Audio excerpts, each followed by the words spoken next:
সকালে ভাবি যখন টেবিলে নাস্তা দেয় তখন বাবা ভাবির দিকে তাকিয়ে বলল, বৌমা, তোমার গালে একটা কিসের দাগ? বাবার কথা শুনে ভাবি কিছুটা চমকে গেল। পাশে থাকা আয়নার দিকে তাকিয়ে ভাবি হাসতে হাসতে বাবাকে বলল, বাবা, আমার ঘুমের মধ্যে হাত পা ছোড়াছুড়ির অভ্যাস আছে। গতকাল রাতে ঘুমানোর সময় কয়েল জ্বালাইনি। রাতে হয়তো গালে মশা বসিয়েছিল, আর আমি হয়তো ঘুমের মাঝে মশা মারার জন্য নিজের গালে নিজেই থাপ্পড় মেরেছিলাম। এটা সেই থাপ্পড়ের দাগ। ভাবির কথা শুনে বাবা কিছুটা অবাক হয়ে বলল, পাগলি মেয়ে বলে কি? এখন থেকে মনে করে সবসময় কয়েল জ্বালিয়ে ঘুমাবে, কেমন? ভাবি বাবাকে উদ্ভট মিথ্যা গল্প বলে বোঝাতে পারলেও আমি ওই দাগের আসল কারণটা ঠিকই বুঝতে পেরেছিলাম। আমি নিচের দিকে তাকিয়ে খেতে খেতে বাবাকে বললাম, বাবা, এই ধরনের মশা খুব বিপজ্জনক। কয়েলের সামান্য বিষে এই সব মশা মরে না। আমার কথার ইঙ্গিতটা ভাবি ঠিকই বুঝতে পেরেছিল, তাই কিছু না বলে মাথা নিচু করে চুপচাপ অন্যমনস্ক হয়ে রইল। ভাইয়া ভাবির সংসারের বয়স 4 বছর। প্রথম প্রথম সব কিছু ঠিকঠাক ছিল, কিন্তু হুট করে মা মারা যাবার পর থেকেই ঝামেলা শুরু হলো। এখন ভাবি সামান্য একটু ভুল করলেই ভাইয়া ভাবির গালে হাত তোলে, অকথ্য ভাষায় গালিগালাজ করে। ভাবির সহ্য করার ক্ষমতা অসীম। জোরে জোরে থাপ্পড় খাওয়ার পরেও তার কান্নার আওয়াজ রুমের বাহিরে আসে না। দাঁতের সাথে দাঁত চেপে সব কষ্ট সহ্য করে নেয়। ছাদের একটা কোণে বসে এই সব কথা ভাবছি আর সিগারেটের ধোঁয়া ছাড়ছি। ভাবি কখন যে ছাদ থেকে কাপড় নিতে এসেছে আমি খেয়াল করিনি। সিগারেট হাতে ভাবি আমাকে দেখে ধমক দিয়ে বলল, বাহ বাহ, খুব ভালো। মাত্র ভার্সিটিতে ভর্তি হয়েছিস, এখনই সিগারেট ধরেছিস? কয়েকদিন পর তো মদ গাঁজা এইসবও খাওয়া শুরু করবি। আমি হাতে থাকা সিগারেটের আগুনটা নিভাতে নিভাতে বললাম, তাও ভালো। আমি তো শুধু সিগারেট খাই, ভাইয়ার মতো তো প্রতিদিন কারো রক্ত চুষি না। ভাবি আমার দিকে অসহায়ের মতো তাকিয়ে বলল, পিয়াস, তোর এই সব খোঁচা দেওয়া কথাগুলো আমার সহ্য হয় না। আমি ভাবির চোখে চোখ রেখে বললাম, রোজ রোজ যে মার খাও সেটা সহ্য হয়? আমার কথা শুনে ভাবি কিছুটা না বলে চুপচাপ নিচে চলে গেল। আর আমি পকেট থেকে আরেকটা সিগারেট বের করে তাতে আগুন ধরালাম। অনেকক্ষণ ধরে খেয়াল করছি ভাবি আমার রুমে এসে আলনা থেকে গোছানো কাপড় নামিয়ে আবার গুছিয়ে আলনায় রাখছে। টেবিলের গোছানো বইপত্রগুলো আবার গোছাচ্ছে। ভাবির এইসব কাজকর্ম দেখে আমি কিছুটা অবাক হয়ে ভাবিকে বললাম, ভাবি, তুমি কি আমায় কিছু বলবে নাকি? ভাবি আমার পাশে বসে আমতা আমতা করে বলল, পিয়াস, তোর কাছে 1000 খানিক টাকা হবে? আমি কয়েকদিন পর তোকে দিয়ে দেব। তোর ভাইয়া আজকে একটু রেগেছিল, তাই আর টাকা চাইনি। আমি কিছু না বলে ভাবির হাতে 1500 টাকা দিলাম। ভাবি টাকাটা নিয়ে তাড়াহুড়ো করে নিচে নেমে গেল। আমি কিছুটা কৌতূহলবশত চুপি চুপি ভাবির পিছনে গেলাম।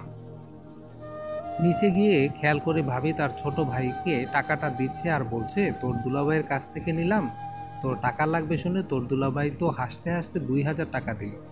সেখান থেকে তোকে দিলাম 1500, আর আমি 500 টাকা রেখে দিলাম। ভাবির কথা শুনে আমি হাসছি আর ভাবছি, হায় রে মেয়ে মানুষ, স্বামী স্ত্রীকে পায়ের নিচে ফেলে রাখলেও স্ত্রী তাকে মাথায় তুলে রাখে।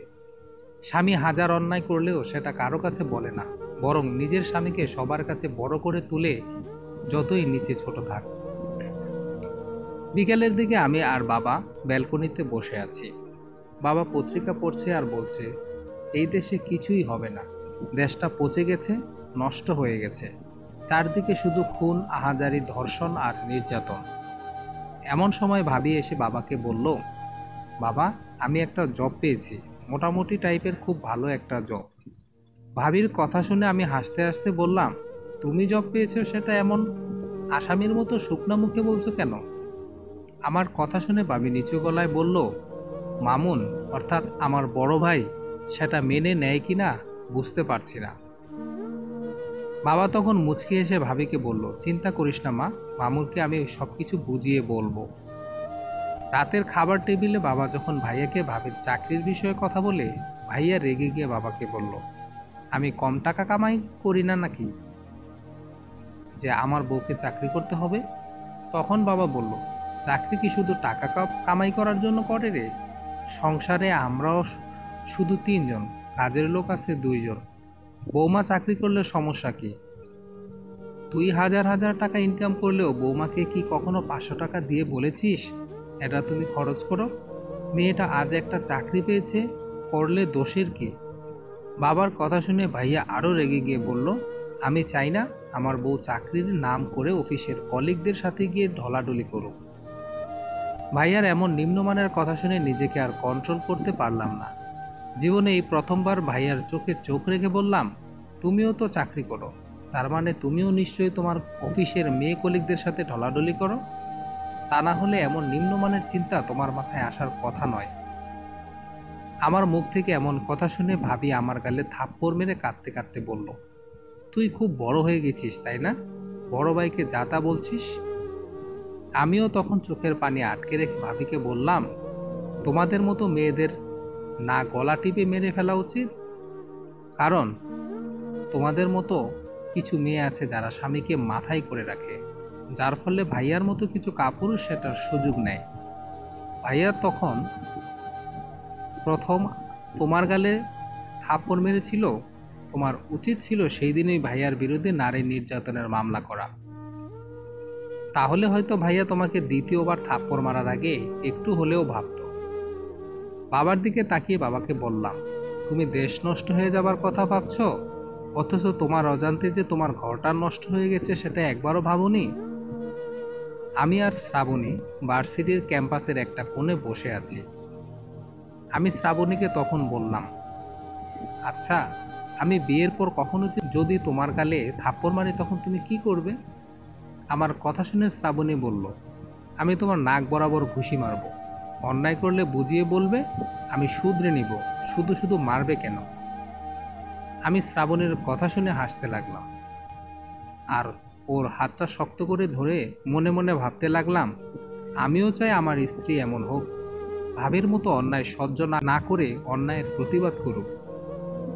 গল্প প্রতিবাদ। এই গল্প থেকে আমরা যা শিখলাম, আপনি কাউকে সম্মান করলে তবেই অপর পাশের ব্যক্তিটি আপনাকে সম্মান করবে। কখনো কাউকে ছোট করে নিজে বড় হতে যাবেন না। ধন্যবাদ গল্পটি এতক্ষণ শোনার জন্য। চ্যানেলের নতুন দর্শক হয়ে থাকলে অবশ্যই চ্যানেলটি সাবস্ক্রাইব করে রাখুন।